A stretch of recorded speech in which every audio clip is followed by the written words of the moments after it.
ভূত এফএম। শেষ অ্যাম্বুলেন্স, দূরে সাইরেন, ধীরে বাতাসের শব্দ।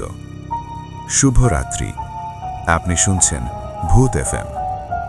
আজকের গল্পটা একটা অ্যাম্বুলেন্স নিয়ে, যে অ্যাম্বুলেন্সটা সবাই দেখে না, আর যাকে নিতে আসে সে আর ফিরে আসে না।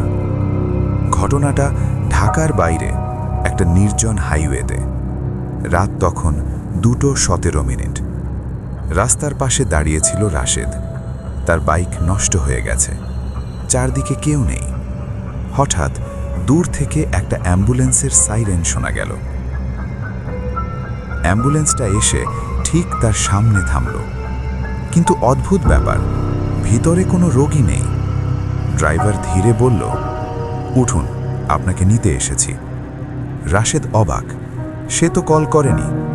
তবুও ভয় আর ক্লান্তিতে সে উঠে পড়ল।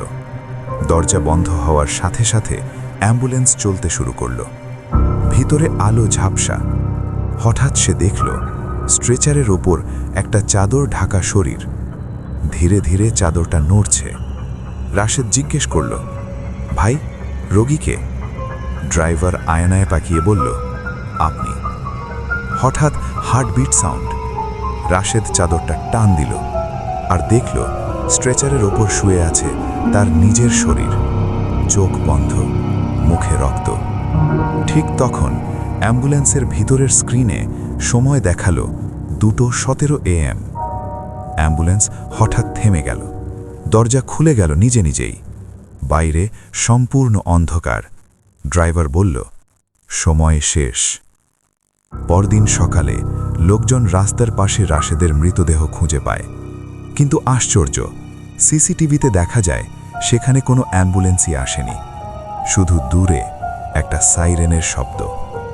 আপনি শুনছিলেন ভূত এফএম। আর হ্যাঁ, রাত 2:17 যদি কোনো অ্যাম্বুলেন্স হঠাৎ আপনার সামনে থামে, ওঠার আগে একবার ভেবে নেবেন। শুভরাত্রি।